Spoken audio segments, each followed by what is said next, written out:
Salutations to those who are young and young at heart.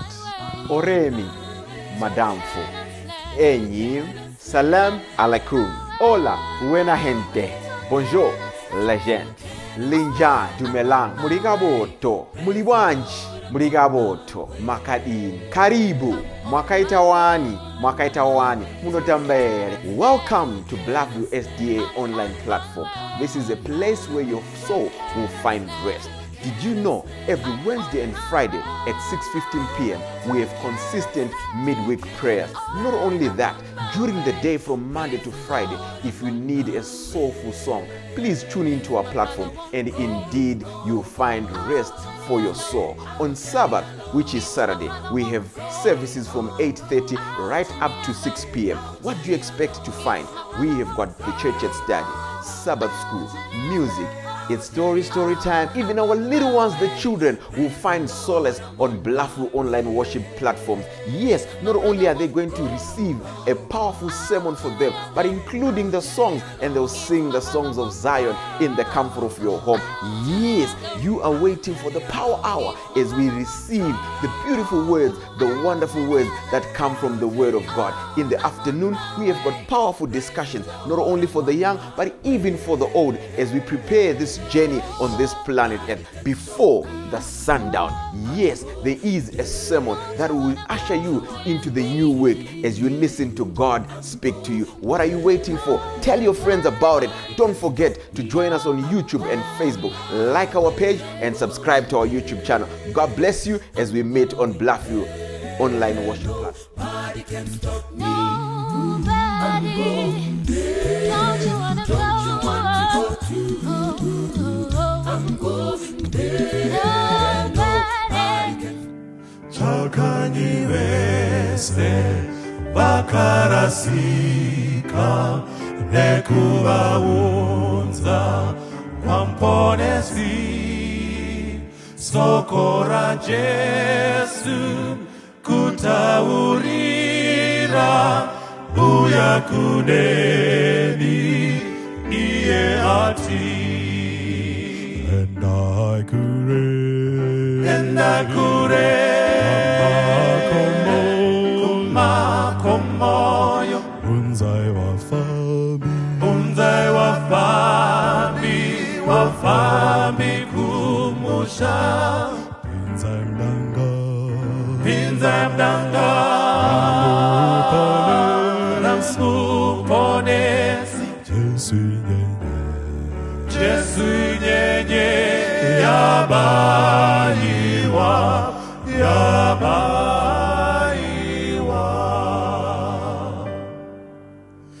Chakanyiwese bakarasika kuwaratidza kuna Jesu kutungamira muiyo nzira yeruponeso neupenyu endakure kumakomoyo unzai wafambi kumusha pinza mdanga remuponesi Jesu nyenye yabaiwa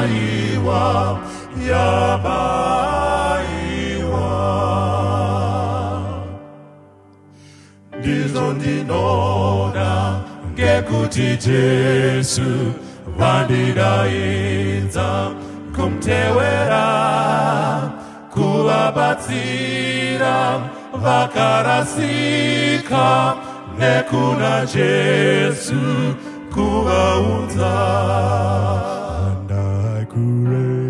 endakure kumakomoyo unzai wafambi kumusha pinza mdanga resmuponesi Jesu nyenye ya yabaiwa, yabaiwa.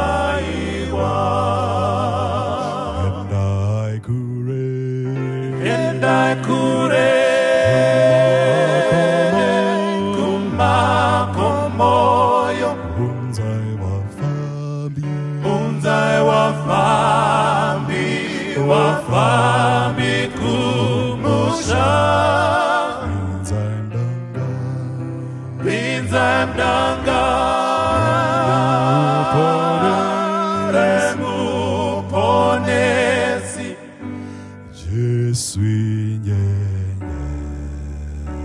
Jesu nyenye, yabaiwa,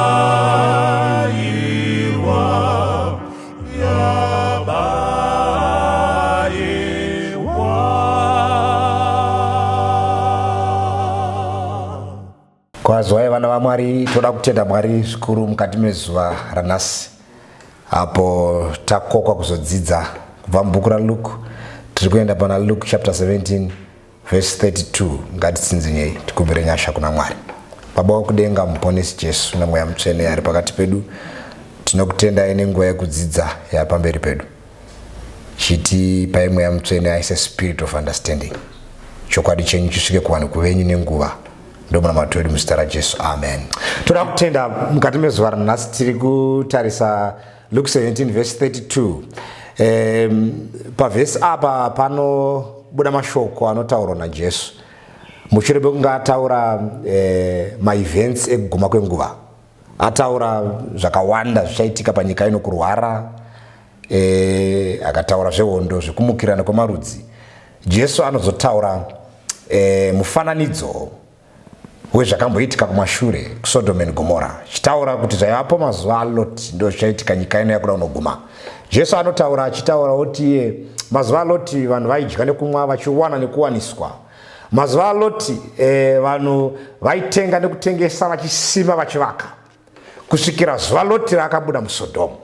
Jesu anotaura pamusoro peSodom and Gomorrah. But pavhesi 32 yaLuke 17 Jesu anozoti rangarira mukadzi waLoti. Jesu akataura vanhu vakawanda muNew Testament vakararama kuOld Testament. Akataura zvana Solomon, akataura zvana David kuti vakapinda musanctuary vakatora chingwa. But Jesu haana kumboti rangarira David. Jesu paanotaura mukadzi waLoti anoti varume, kana manzwa nyaya dzekuSodom, manzwa nyaya dzana Loti, please ndapota rangarira mukadzi waLoti. Kana maenda kuSodom manoverenga zveikoko, musabva ikoko musina kuona mukadzi waLoti, because mukadzi waLoti ane nyaya. Saka Jesu ari kuti kuSodom tarisai mukadzi waLoti. Saka ndozvatoda kuita maminitsi mashoma atinawo mukati mezuva ranhasi. Mukadzi waLoti ndiani? Saka kana muchidzidza Loti makuriro akaita yanga iri nherera, munozviona pana Genesis chapter 11.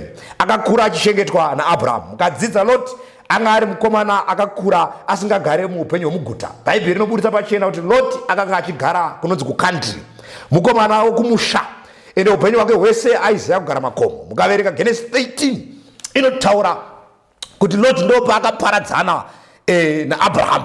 Ende Bhaibheri rinoti he pitched his sight tent in sight of Sodom. Ndo chekutanga chakaitwa naLoti chiri mistake. Loti panyaya dzekuSodom akaisa tende rake padhuze neSodom, ende mbijana he was attracted. Akapinda matinoti isusu magnetic zone, ndo maakapinda ende akakwevewa neSodom. Chapter 19 inozokudza kuti anenge agara pagedhi reSodom achitambira vaenzi vanopinda muSodom. But ada kuti titange taona picture chiri kunzi Sodom chii. Mukaverenga Genesis 13 verse 10 inotaura kuti Sodom ranga rakafanana guta iri nemunda waJehovha. Unonzi munda waJehovha. Ezekiel 20 verse 13 inotaura kuti munda waJehovha ndo Garden of Eden. Saka Bhaibheri rinotaura kuti Sodom risati raparadzwa pana Genesis chapter 19 ranga rakafanana neGarden of Eden. Saka it was an attractive city. Ranga riri guta raiti munhu wese aishuvira kuenda ikoko. Ende mukadzidza maguta aya akavakwa pana Genesis chapter 10. Saka Sodom, Bhaibheri tinoudzwa vanhu vanga vakaipa kuSodom. Genesis 13 verse 13 inoti varume veSodoma vanga vakaipa kwazvo kwazvo, vachitadzira Jehovha kwazvo kwazvo.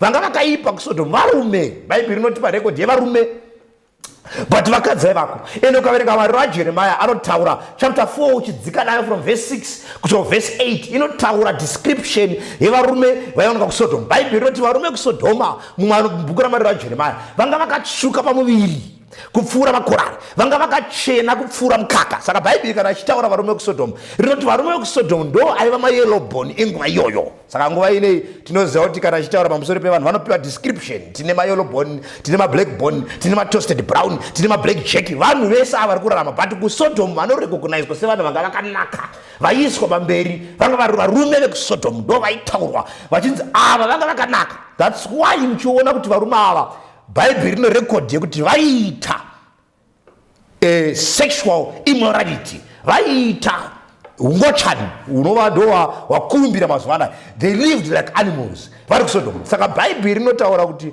Loti akawana musikana ari kunzi mukadzi waLoti naJesu, akamuwana muguta umu because Genesis 13 inotaura kuti aiita business nevanhu vairarama muguta.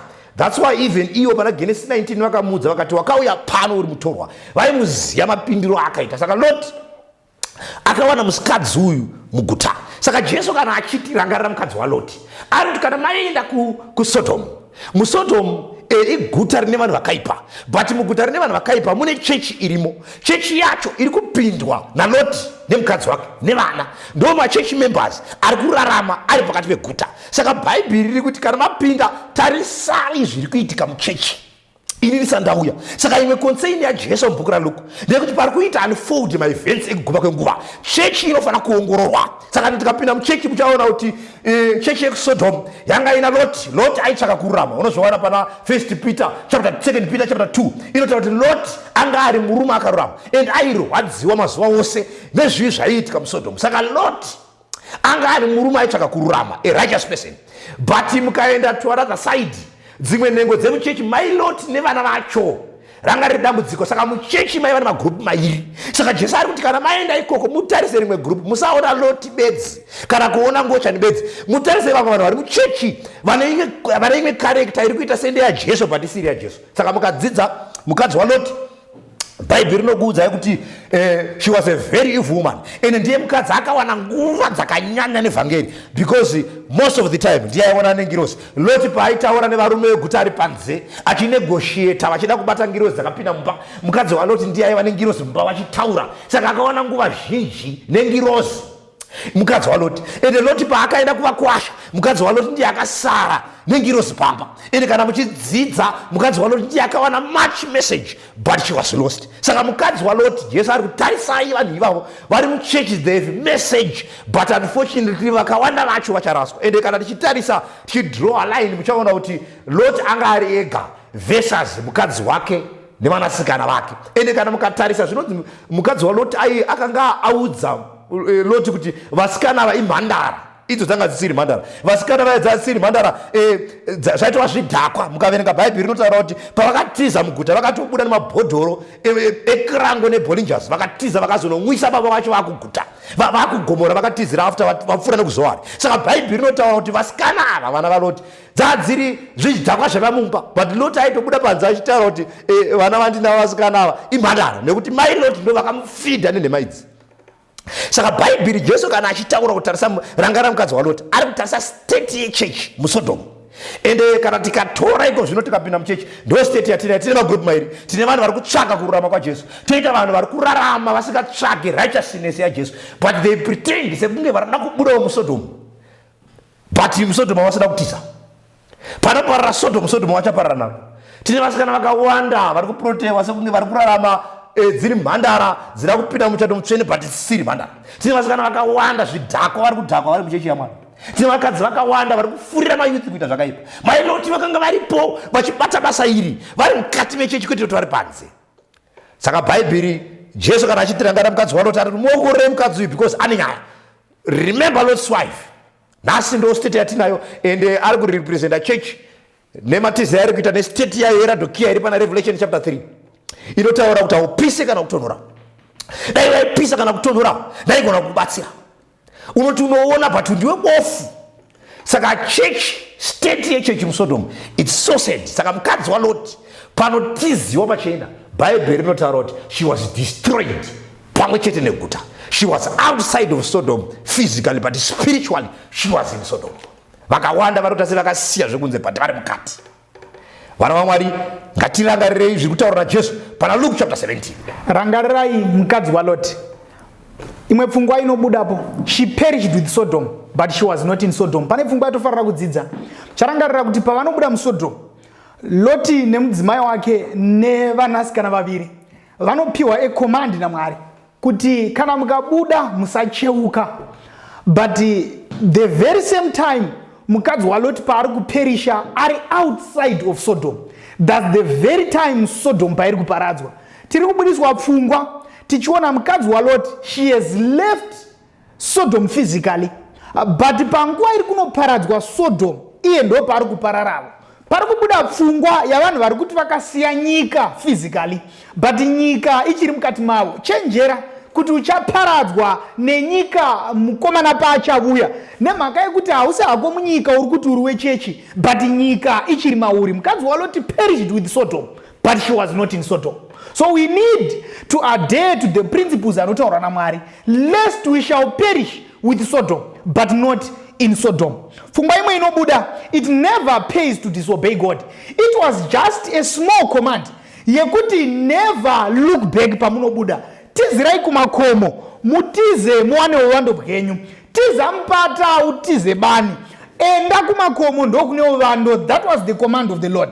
Never look back. But mukadzi waLoti, she took time to look back. She took time to disobey God. In vana vaMwari, it might seem as if it was a small matter yekungotarira kumasure, but that was the explicit command of the voice of God. Yekuti don't look back. So in vana vaMwari, it never pays to disobey God. 46 verse 17 of Jeremiah inoti Farao rangu waguhu zvaro, but wakarega nguva yemutsa ichidarika. From plague number 1 to plague number 10, Farao waitsanangurirwa naMwari, but he disobeyed the voice of God, and it never ended well with him. It never ended well with Pharaoh because he disobeyed the voice of the Lord. It never pays to disobey the Lord, the word of the Lord. Genesis chapter 3 inobudisa pachena Mwari vachitsanangurira munhu pana Genesis chapter 2 verses 16 na 17 kuti muti wokuziva zvakanaka nezvakaipa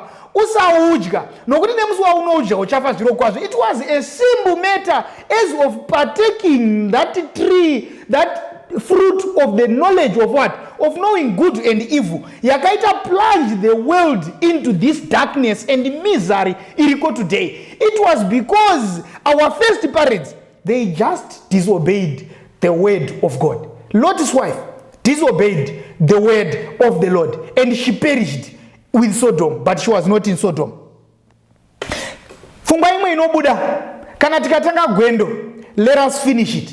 Takatanga gwendo gwedu ngatirupedzei. Lot's wife anotobudawo muSodom. Vanhu vekuSodom vachiparadzwa vakatofunga mupfungwa dzavo, vaifunga kuti mukadzi waLoti naye waponeswawo, because she had started on a journey yekutiza kubuda muSodom. Iwe munhu waMwari wakatotanga gwendo pawakauya kutevera Kristu, but hazviperi zvakanaka kana ukagumira muzhira. Hazviperi zvakanaka kana ukagumira muzhira. Timothy wechipiri chapter 4 verse 7, Paul achinyora ari prison of Mamertine, achinyorera Timothy mufana wake achimutsanangurira about nyaya dzakadzaitika pakutongwa kwake kekutanga naNero. Anomutsanangurira over at I have fought a good fight, I have finished my course. No pane pfungwa yedu, I have finished my course. Paul ari kuti pagwendo kwandakatanga naKristu, I know one thing, I have finished the course. Iwai, it never pays to start a journey wobva wagumira muroad.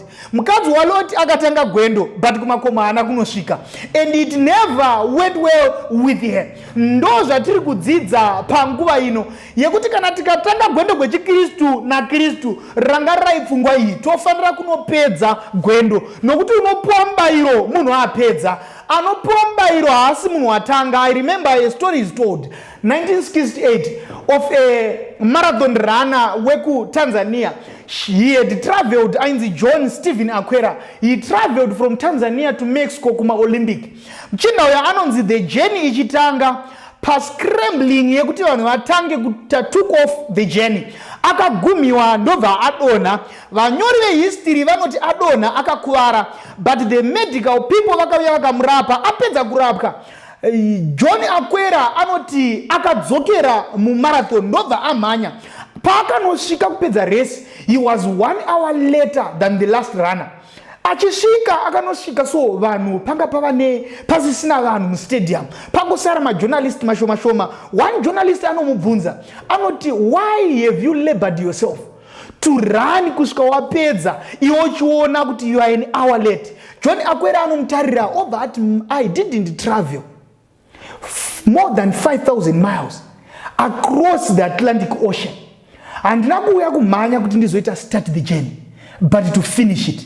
My country did not send me to start the journey, but to finish the race. So ndopfungwa atiri kudzidza kuti hazvina kunaka ende hazvitimiriri zvakanaka takangotanga gwendo chete, but tofanira kuziva pfungwa iyi. Takatanga gwendo tofanira kunopedza. Mukadzi waLoti akatanga gwendo akatorongedzavo, vatumwa vakavabata, vakavatora, vakatovabudisa kunze kweguta, but haana kupedza gwendo. So it never pays to start the journey tobva tagumira muroad. So tiri kudzidza pfungwa yekuti kana takatanga gwendo ngatipedzei gwendo gwedu. Pfungwa number 4 yandadzidza pamusoro remember Lot's wife. Pfungwa iripo ndeyekuti Lot and his family, they pitched their tent towards Sodom. Ndemwe pfungwa yatofanira kudzidza. Iwe munhu waMwari, hazvina kukosha ende hazvititiri zvakanaka takapicha matende edu takatarira kuSodom. Vhesi inonodzika pana chapter 19 kuti Lot apicha tende rake towards Sodom, akazowanika vatumwa vachisvika, musha wake wanga wamukati meSodom. Ndozvazvitori chinongotouya chinhu chinonzi creeping compromise kana takapicha matende edu takatarira kuSodom. Hazvina kunaka kuita take heed kana kuti kuteerera the first insinuations ekuita chivi, nokuti sin will take you further than you had desired to follow it. Ndozvazvitori, he pitched his tent towards Sodom, but vatumwa pavanonosvika paSodom vakawana Lot nemhuri vari mukati meSodom. Ndopfungwa dzatatidzidze munyika yatiri kurarama. There are those who will invite us to sin against God. There are those who invite us kuti tibve panheyo dzekururama, kuti tibve pamaprinciples aMwari, but takangobvapo kekutanga. Rangarirai chinhu ichi, he pitched his tent towards Sodom. Takangobvapo pekutanga, we are sure to fail along the journey. Chimwe chinhu chinotora attraction yako paunotarisa nyaya yekusodom is the message that was preached in Sodom. Kana mukatarisa panoratidzwa mesi yakaiswa naMwari pakati pevanhu vakanga vachirarama kuSodom. Bhaibheri parinotaura Jesu achiti nyika mazuva ekupedzisira yakafanana neSodom, tichipinda mubhuku razvakazarwa tichipiwa the three angels message. Vanhu vanofunga kuti three angels message iri mubhuku razvakazarwa yakatanga kutaurwa mubhuku raRevelation, but kana mukadzora pfungwa dzenyu muchaona kuti nyaya ye3 angels message yakatanga kuparidzwa even muSodom. Kana mukadzokera kuSodom, Bhaibheri rinotaura kuti vatumwa vatatu vakaburuka vachibva kudenga. Ende kana mukatarisa vatumwa vari vatatu pavakaburuka vachibva kudenga, they had content ye3 angels message iri mubhuku razvakazarwa. Mukaverenga first angels message mubhuku razvakazarwa pana Revelation chapter 14, muchaona Bhaibheri rinokuudzai kuti ndakaona mutumwa achibhuruka pakati pedenga aine vhangeri isingapere kuti aiparidzire vanogara panyika kumarudzi ose navanhu vose. Akadanidzira neziguru achiti, ityai Mwari nekuti nguva yake yekutonga yasvika. Judgment message irimo mubhuku razvakazarwa, inofanira kupiwa nyika Jesu akuda kudzoka. Even mukapinda mubhuku raGenesis, nyaya yeSodom, judgment message was there, ende inotaurwa kumba kwaAbrahama nemutumwa wokutanga akasara aina Abrahama. Anotaura kuti kana masvika, they discussed about judgment vari kumba kwaAbrahama. Saka nyaya ye3 angels message kunyaya dzeSodoma iriko. Saka nyika inei payafanana neSodoma inofanira kuponeswa ne3 angels message. And message yekutanga yatinofanira kuudza nyika ndeyekuti nguva yekutonga yaMwari, judgment is in progress. But tiri kutoparidza kudai kune judgment iri kuitika in heaven. And the second angels message was preached in Sodom. Zvinonzi mutumwa wechipiri akanga achitaura ari paMaloti akati, hauna here imwe hama yaungabuditsa pano pamuchatiza mangwana. Saka message yekuti budai mariri yakataurwa paMaloti. Kana kuine mumwe waungabuda naye, enda unomudedza mubude mutiza. Ende zvinonzi Loti akatiza akamhanya akaenda kuvakwasha vake vaizorora vakunda vake akati mangwana guta rinopara. Ende vhesi inoti unfortunately vakaseka vachiti anoita hake musere. Meseji yaMwari pairi kuya munyika ichitaura kuti rava ravaBhabhironi budai mariri kune vanhu vari kuseka vachiti musere. And third angels message yakaparidzwa zvinonzi mangwana makuseni guta rapsha nemoto nesuferi. Abraham akaona moto uchikwira uchibva kudenga uchibva panyika uchienda kudenga akaziva kuti Sodoma rapara. Third angels message inotaura kuti vese vachanamata chikara nemufananidzo wacho utsi hwavo huchakwira uchibva panyika uchienda kudenga. Saka we can actually see kuti the third angels message ichapa yakaparidzwa muSodoma and the history is going to repeat itself panyika pana. The unfortunate part ndeyekuti vanhu ava pavari muSodoma vachiparidza message iyi vashoma ndo vakaponeswa. That's the very unfortunate part. Ende kana mukaverenga Bhaibheri rinotaura kuti vakubuda vachitiza vachienda mutumwa akamira navo zvinonzi mangwana makuseni akavaudza akati chibudai munofanira kutiza zuva risati rabuda. Hanzi pavakanga vachinzi budai mutize Bhaibheri rinoti asi vakanonoka. Chakaita kuti vanonoke kubuda muguta inyaya yekuti vakanga vaita mainvestments akawanda muguta macho. Saka kuti vachitanga kubuda vachitiza vakanonoka kubuda because mumwe aita akabata ziTV rakanga riko nguva iyo, mumwe akabata chaabata akabata mafake news, mumwe akabata mabhutsi magogo akakwira, mumwe akabata wivi dzekuisa musoro vachifunga zvavanozopfeka vatiza muguta. Vakanonoka kusvika ngirozi yakavabata maoko. Tiri kunonoka vana vaMwari kuita action. Ende kunonoka kwatiri kuita kuti action kuchakonzera kuti tipare pamwe chete neguta. Saka Bhaibheri roti vakanonoka ende hanzi vakutiza. Mutumwa akati tizirai kugomo. Location vakapiwa. That is a very important detail. Vakaudzwa kutizira. Hanzi Loti akamira akataza mutumwa akati kwete ishe wangu hatigone kutizira kugomo nekuti kana tikaenda kugomo pamwe zvakaipa zvingatiwira ikoko. Loti anga akakurira kumakomo upenyu hwake hwese. Paakanzi tizira kugomo akaramba akati handigone kuenda kugomo, handigone kuenda kukantri, hazvikwanisike. Pane guta riri padhuze akunongedzera zuva. Ende mukaverenga zvinonzi pfungwa yaMwari yanga iri kuparadza maguta ese aiva muplain. But zuva rakararama because Loti aichemera kuda kuramba ari muguta. Pfungwa yekuda kurambira maguta Mwari achiti endai kukantri ichanetsa vanhu mazuva ekupedzisira because guta richaramba richiipa nekuipa. Fambi dzicharamba chichiwanda. Vanopractiza chiSodoma vachirara nevamwe varume vacharamba vachiwanda. Environment yaticharamba chirarama mazuva ekupedzisira icharamba ichiti oppressa zvokuti kurarama kwacho mutumwa achaunza message yekuti tizai kugomo. But vakaramba. Bhaibheri roti vakanetseka kuti vabude. Hanzi akachemera akati koguta iri harisi diki here, riongore iduku haro. Ngirozi yakasara isina option ikati chitizai muende asi musacheuka. That was another instruction. Pamunotiza ende Bhaibheri roti mutumwa akati mwe akati budai muguta mutize. But vakuenda vakanzi tiza neupenyu hwako usachoka. Pakubuda vakabuda vakawanda but pakutiza zvakanzi mwe nemwe akuzvimirira. Pakunamata kwatiri kuita tinopinda chechi takawanda but nyaya yekuponeswa indodha yazionera. Bhaibheri roti murume nemukadzi muri nyama imwe chete. Pakati akuponeswa baba namai mwe nemwe anomira pake. Mai vanomira vega, mwana anomira ega.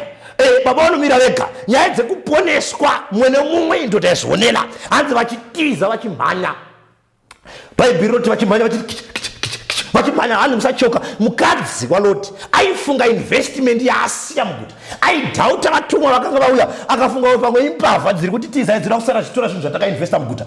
Pfungwa dzake dzakawandirwa nezvinhu zvaaisiya mukati. Vanhu vakawanda vari kudzokera kumashure because vari kufunga zvakawanda zvavakasiya mukati. Havana kusiya zvose. Saka uchiona even pakatiza Jacob naRachel kumba kwaLabhani. Hanzi Labhani akateera akati zvamafunga kutiza ko zvimwari zvangu mazvitakurirei. Kana tafunga kuenda ngatisiyei zvose.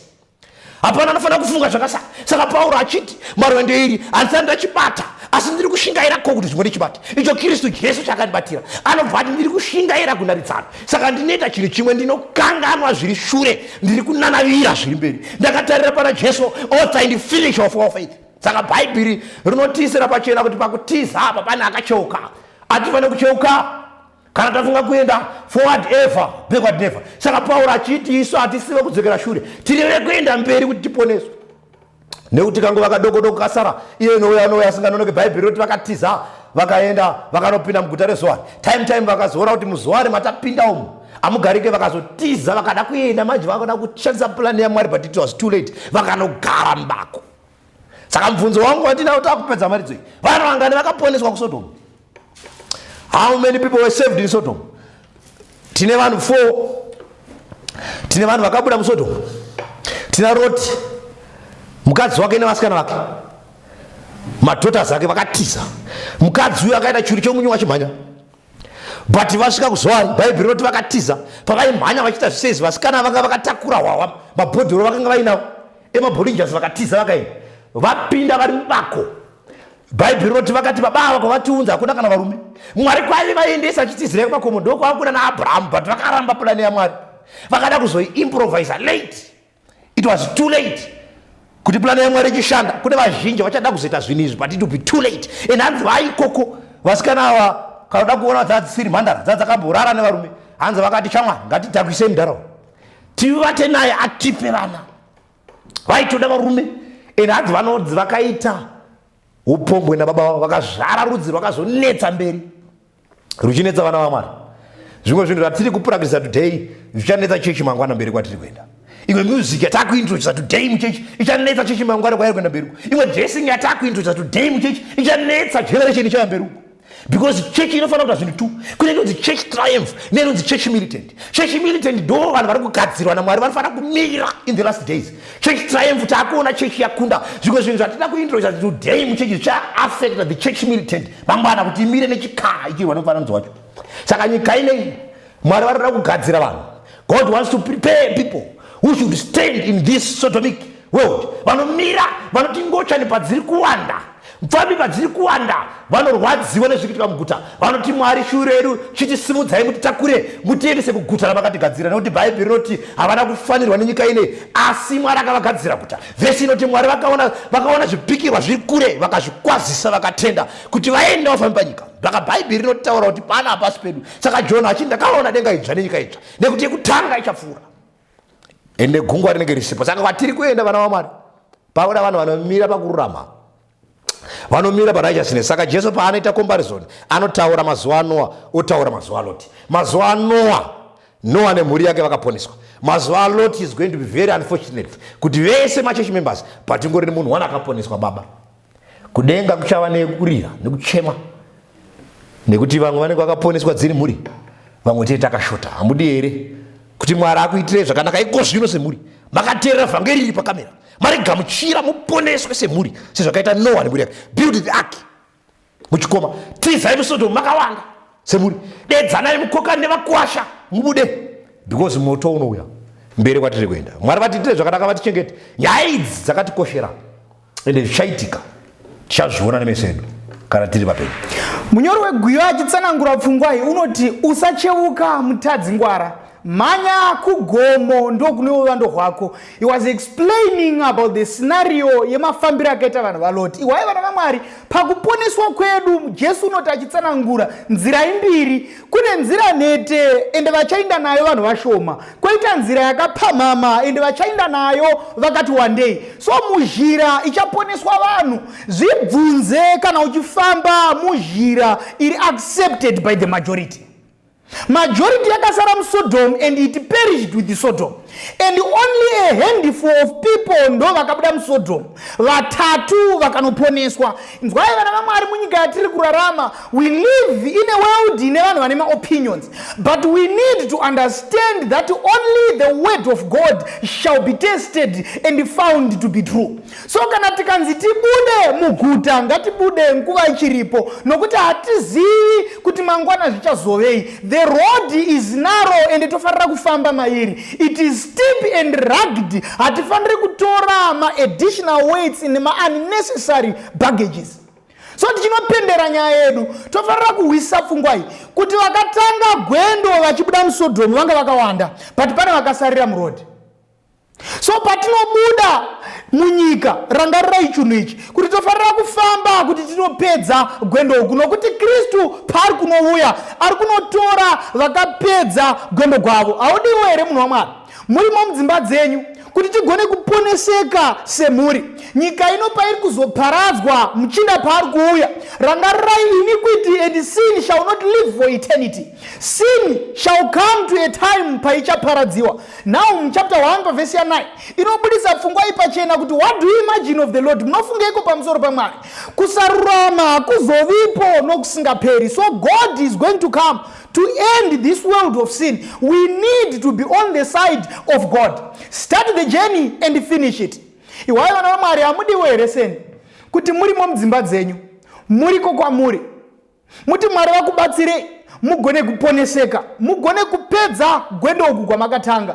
That's the reason why Kristu pane zvose zvaanoti achiparidza pamusoro pekuuya kwake unotirangarirai mukadzi waLoti, because there are lessons atadzidza atiri kufarira kuaplya muupenyu hwedu.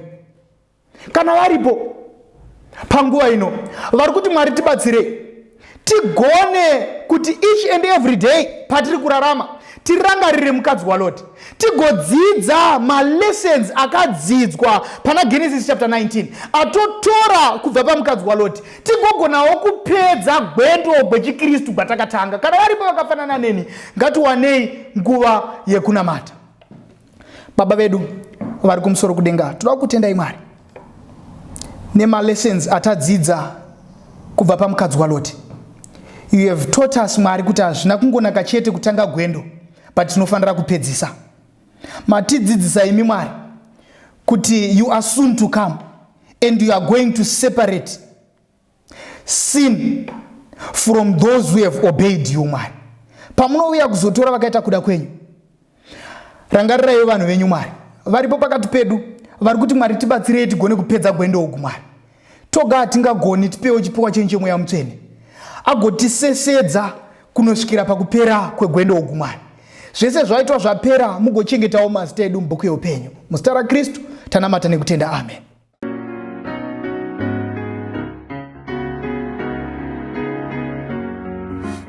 Kristo mukateti akutuma eno onemu nodo mumawoko enda sangana emu yedzishinga biro sekamba utarize mandu iwakamba ona iwakamba utarize mandu ona iwakamba biro sekamba utarize mandu kana mungozi chenjera ngwarira usatokere hakuna chishangu wakade weni maunga wakunde biro sekamba utarise mandu ona ewakamba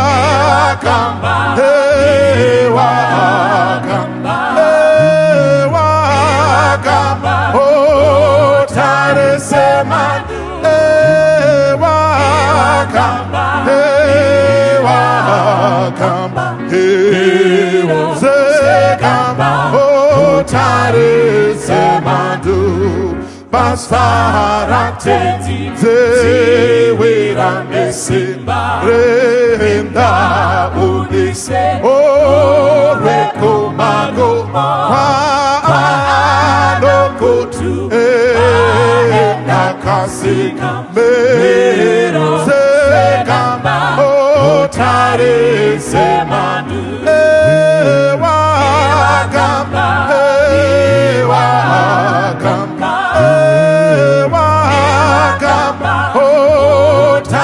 Semandu ona ewakamba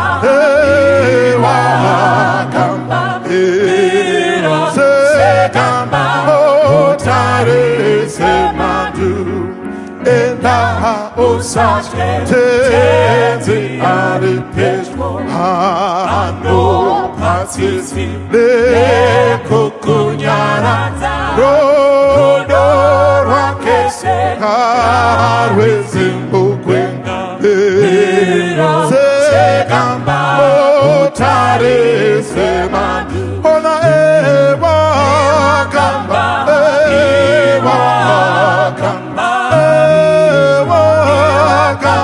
otare semandu